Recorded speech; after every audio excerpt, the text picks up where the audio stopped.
الحمد لله نحمده ونستعينه ونستهديه ونستغفره ونعوذ به من شرور أنفسنا وسيئات أعمالنا. من يهده الله فلا مضل له ومن يضلل فلا هادي له.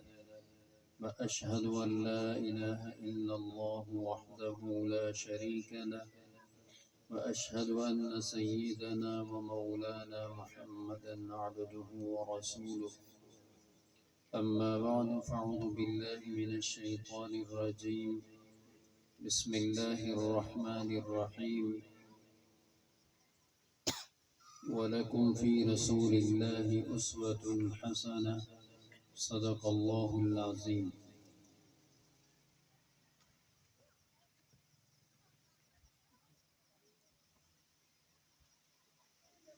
محترم بزرگوں، دوستوں اور نوجوانوں، یہ پروگرام اور یہ محفل خاتم الانبیاء حضرت محمد رسول اللہ صلی اللہ علیہ وسلم کی سیرت کے عنوان سے منعقد کیا گیا ہے. یعنی ہم اپنے آقا و مولا خاتم الانبیاء حضرت محمد رسول اللہ صلی اللہ علیہ وسلم کی سیرت کو، آپ کے طریقے کو، آپ کے طرز زندگی کو، آپ کے اعمال کو، آپ کے کردار کو معلوم کریں اور اس کے مطابق اپنی زندگی بنانے کی کوشش کریں.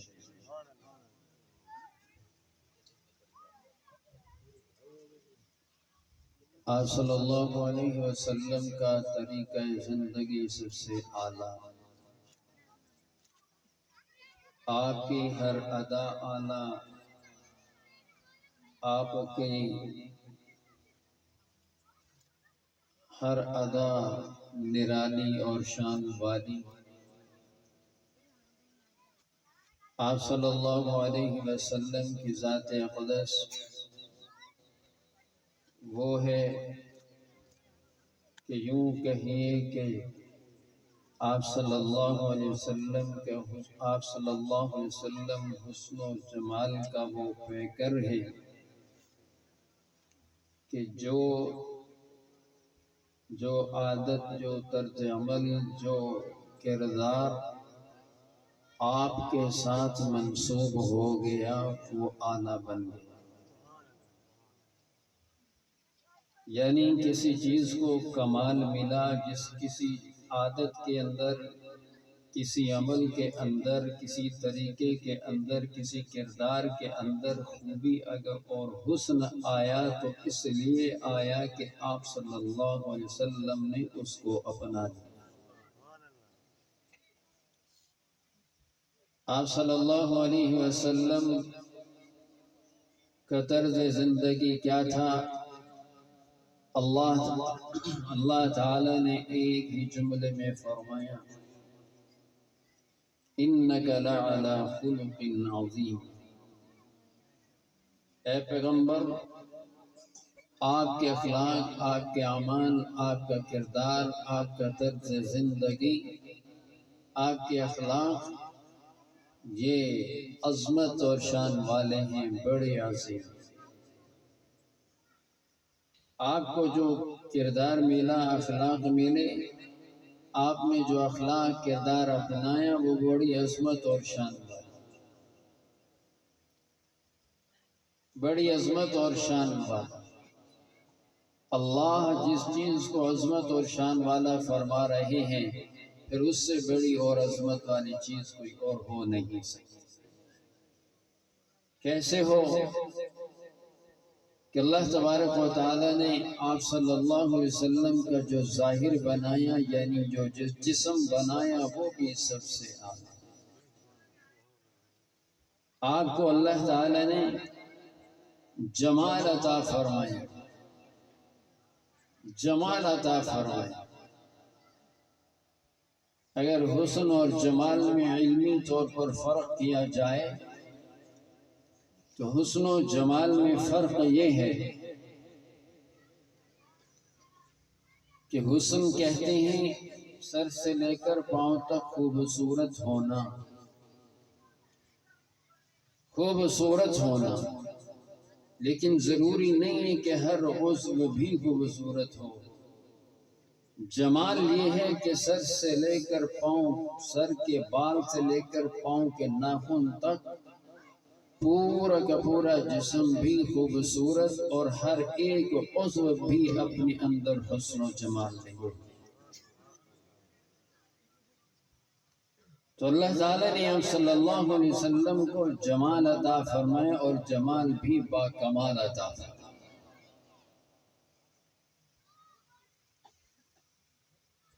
جمال کے بارے میں حضرت عائشہ صدیقہ رضی اللہ تعالیٰ عنہ،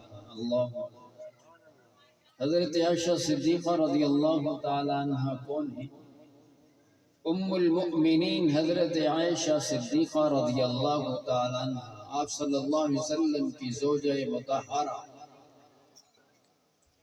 جن کے بارے میں خود رسول اللہ صلی اللہ علیہ وسلم نے فرمایا آدھا علم صحابہ سے لو اور آدھا علم باقی، آدھا علم دین کا آدھا علم اکیلی حضرت عائشہ سے حاصل کرو، جن کا علم کے اندر اتنا بلند مقام کہ جن کے دروازے پر بڑے بڑے صحابہ علم کے لیے کھڑے ہوتے تھے۔ یقین جانیے آپ صلی اللہ علیہ وسلم نے حضرت عائشہ صدیقہ رضی اللہ تعالیٰ عنہ کے متعلق جو فرمایا بالکل صحیح، آپ کی ہر بات حق اور سچ۔ اور حضرت عائشہ صدیقہ رضی اللہ تعالیٰ عنہ کا بھی آپ کے بات، آپ کے ارشاد، آپ کا ایک ایک جملہ بھی اپنے اندر علم کے سمندر لیے ہوئے ہوتا تھا۔ آپ صلی اللہ علیہ وسلم کے حسن و جمال کے متعلق حضرت عائشہ صدیقہ رضی اللہ تعالیٰ عنہ نے جو جملہ ارشاد فرمائے بہت ہی کمال۔ تذکرہ ہوا حسن یوسف کا کہ حضرت یوسف علیہ السلام کا اتنا حسن تھا، اتنا حسن تھا، وہ اتنی حسین تھی کہ عورتوں نے انہیں دیکھا تو وہ ہوش میں نہ رہیں، اپنے ہاتھوں پر چھریاں چلا لیں، انہیں پتہ بھی نہ چلا، ان کی انگلیاں کٹ گئیں لیکن انہیں پتہ نہ چلا۔ حضرت عائشہ صدیقہ رضی اللہ تعالیٰ عنہ نے آپ صلی اللہ علیہ وسلم کے حسن و جمال کو ایک جملہ میں بیان فرمایا اور کمال کی، فرمایا کہ یوسف علیہ السلام کے حسن کو دیکھ کر عورتوں نے انگلیاں کاٹ لی تھی، اگر میرے محبوب کا حسن و جمال دیکھ لیتی تو دلوں کو کاٹ لیتی۔ کیا جملہ ارشاد، کمال کا جملہ، سمجھے نہیں ہیں؟ حضرت عائشہ فرما رہی ہیں کہ یوسف علیہ السلام کا حسن دیکھ کر انہیں ہوش ٹھکانے نہ رہا، انگلیاں کاٹ لی، پتہ نہ چلا، لیکن اللہ تعالیٰ اگر میرے پیغمبر کا حسن و جمال ظاہر کر دیتے تو آپ صلی اللہ علیہ وسلم کا حسن و جمال تو اتنا زیادہ، اتنا زیادہ، اتنا زیادہ کہ کوئی شخص بھی آپ کے حسن و جمال کو برداشت نہ کر سکتا اور مر جاتا، دلوں کو کاٹ لیتے، دل برداشت ہی نہ کر سکتے، پھٹ جاتے۔ آپ صلی اللہ علیہ وسلم کا حسن و جمال تو اتنا زیادہ تھا، اللہ نے آپ صلی اللہ علیہ وسلم کے حسن و جمال کو نور کے پردوں میں بھی تو چھپا لیا تھا۔ آپ کا حسن و جمال تو ابھی اللہ نے سارا ظاہر نہیں ہونے دیا، ورنہ تو حضرت عائشہ صدیقہ کا وہ قول بالکل سچ ثابت ہو جاتا کہ لوگ آپ کے حسن و جمال کو دیکھ کر برداشت ہی نہ کر سکتے۔ اور اسی طرح آپ صلی اللہ علیہ وسلم کی سیرت کے بارے میں بھی حضرت عائشہ صدیقہ رضی اللہ تعالیٰ عنہ کا قول بہت ہی کمال ہے۔ صورت کے بارے میں بھی حضرت عائشہ صدیقہ کا قول بڑا کمال کا، اور سیرت کے متعلق بھی حضرت عائشہ کا قول بڑا کمال۔ قرآن نے فرمایا انک لعلی خلق عظیم، اے پیغمبر آپ کو اخلاق عظیم، سیرت عظیم حاصل عطا کی گئی، آپ کو عظیم سیرت، عظیم اخلاق، عظیم کردار، عظیم اعمال عطا کیے گئے۔ انک لعلی خلق عظیم، با کمال ہے، عظمتوں والے اخلاق، عظمتوں والی سیرت سے آپ اٹھے۔ حضرت عائشہ صدیقہ رضی اللہ تعالیٰ عنہ نے اس پر فرمایا کان خلقہ القرآن، کان خلقہ القرآن، آپ صلی اللہ علیہ وسلم کی سیرت، آپ کے اخلاق قرآن میں۔ توجہ اس طرف فرمایا حضرت عائشہ صدیقہ رضی اللہ تعالیٰ عنہ،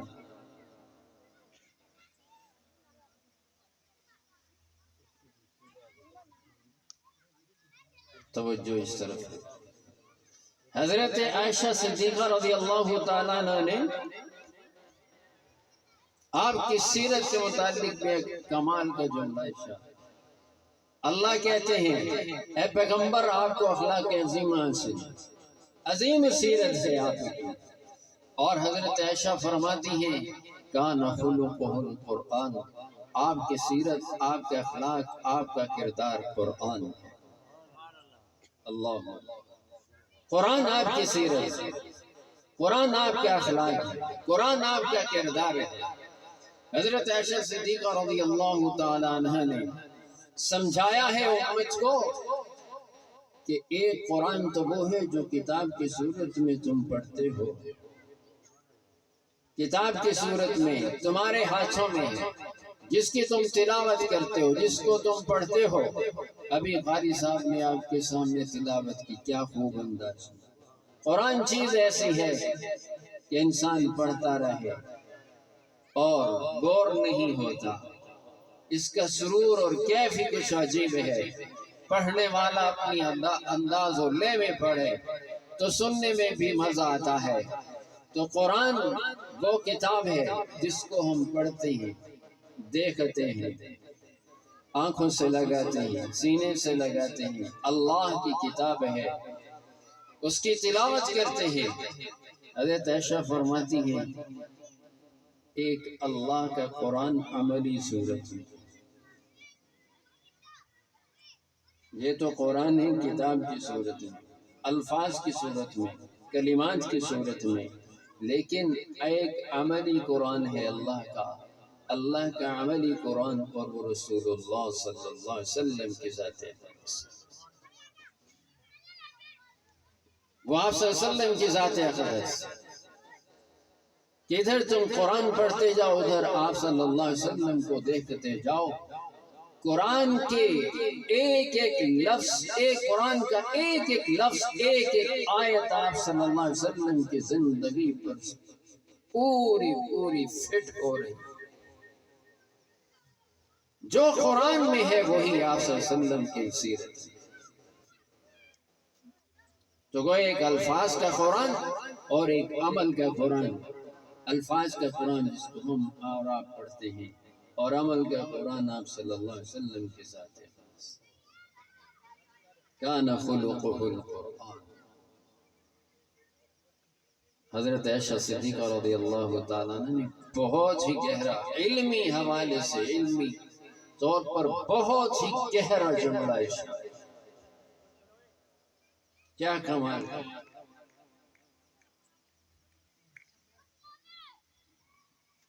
تو آپ صلی اللہ علیہ وسلم کی سیرت، بھائیو یاد رکھیے، آپ صلی اللہ علیہ وسلم کی صورت کا ذکر ہو، آپ کے حسن و جمال کا تذکرہ ہو، یا آپ صلی اللہ علیہ وسلم کے اعمال، اخلاق اور سیرت کا تذکرہ ہو، آپ کے ہر حوالے سے آپ کا تذکرہ عبادت ہے، ثواب ہے، ہماری بہت بڑی سعادت ہے۔ لیکن اللہ فرماتے ہیں وَلَكُمْ فِي رَسُولِ اللَّهِ أُسْوَةٌ حَسَنَةٌ، تمہارے لیے اگر عمل کا نمونہ، بہترین نمونہ اگر کوئی ہے، زندگی کا بہترین نمونہ، تو وہ رسول اللہ صلی اللہ علیہ وسلم کے ساتھ ہے۔ یاد رکھیے، ہم آپ صلی اللہ علیہ وسلم کے حسن و جمال کا، آپ کی صورت کا ذکر کریں، آپ کا حسن و جمال بھی کوئی بیان نہیں کر سکتا، کوئی بیان نہیں کر سکتا۔ صحابہ کرام رضوان اللہ علیہم اجمعین آپ کا حلیہ مبارک بیان کرتے ہیں، لیکن بالآخر کہتے ہیں بس یہی کہ ہم نے آپ جیسا حسین و جمیل کوئی نہیں دیکھا، نہ آپ سے پہلے دیکھا نہ آپ کے بعد۔ صحابہ کرام کے پاس بھی الفاظ نہیں کہ آپ صلی اللہ علیہ وسلم کے حسن و جمال کو بیان کر سکیں، اور آپ صلی اللہ علیہ وسلم کے حلیہ مبارک کی احادیث پورے ذخیرہ احادیث میں بہت ہی کم تعداد میں، بہت ہی کم۔ کیوں؟ اس لیے کہ آپ صلی اللہ علیہ وسلم کا حسن و جمال تو کسی کو کوئی بیان نہیں کر سکتا، اور امت کے لیے اس میں کوئی نمونہ نہیں، امت کے لیے کوئی نمونہ نہیں۔ کیا کوئی ہم میں سے آپ صلی اللہ علیہ وسلم کی انگلی جیسے کہ اپنی ہم انگلی بنا سکتے ہیں؟ ہم اپنی انگلی آپ کی انگلی جیسے بنا سکتے ہیں؟ اپنے بال آپ کے بالوں جیسا بنا سکتے ہیں؟ نہیں بنا سکتے، یہ رب کی تخلیق ہے، نہیں بنا سکتے۔ اس لیے اس کا تذکرہ بھی حدیث میں بہت کم ہے۔ ہاں، وَلَكُمْ فِي رَسُولِ اللَّهِ أُسْوَةٌ حَسَنَةٌ، طرز زندگی تم صورت تو نہیں اپنا سکتے، صورت تو بہت دور کی بات ہے، آپ کے کسی ایک عضو کی مشابہت بھی نہیں کر سکتے، نہیں کر سکتے۔ تو اس لیے امت کے لیے کیا ہے؟ وَلَكُمْ فِي رَسُولِ اللَّهِ أُسْوَةٌ حَسَنَةٌ، او اخلاق، آپ صلی اللہ علیہ وسلم والے اخلاق، آپ صلی اللہ علیہ وسلم والے اعمال، آپ صلی اللہ علیہ وسلم والا کردار، آپ صلی اللہ علیہ وسلم کی ذاتی اعمال کیا تھے، کیسے تھے، آپ کا ذاتی کردار کیسا تھا، آپ کے اخلاق کیسے تھے، عادات شریفہ کیسی تھی، وہ اپنانے کی کوشش۔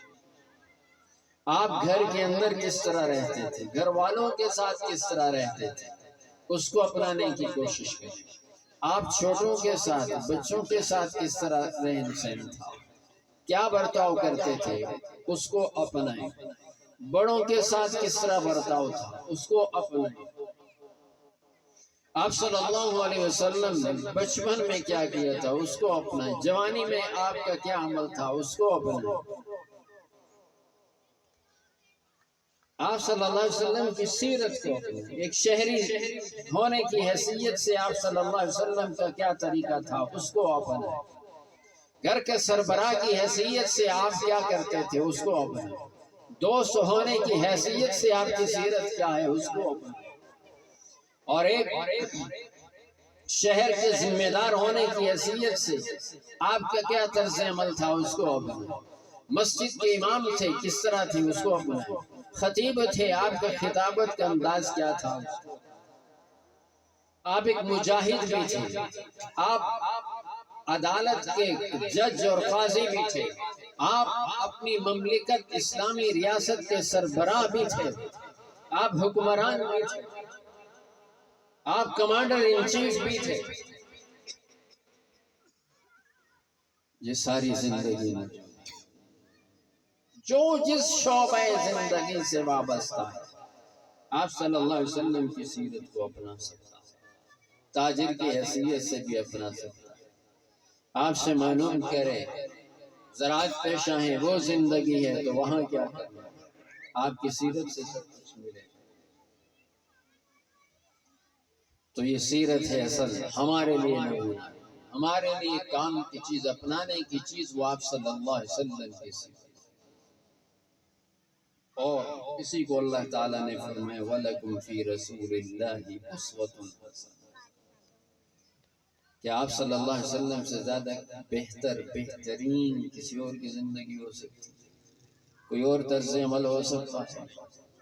تو جب آپ صلی اللہ علیہ وسلم کا اعمال، اخلاق، کردار، آپ کی سیرت، آپ کی عادات سب سے اعلیٰ ہے، تو پھر ہمیں بھی وہی اپنانی چاہیے، انہیں کو اختیار کرنا چاہیے، اپنی زندگی میں لائیں تو آپ صلی اللہ علیہ وسلم کی سیرت اور سنت لے کر آئیں، آپ کی سنت کو اپنائیں، ایک ایک سنت کو اپنائیں۔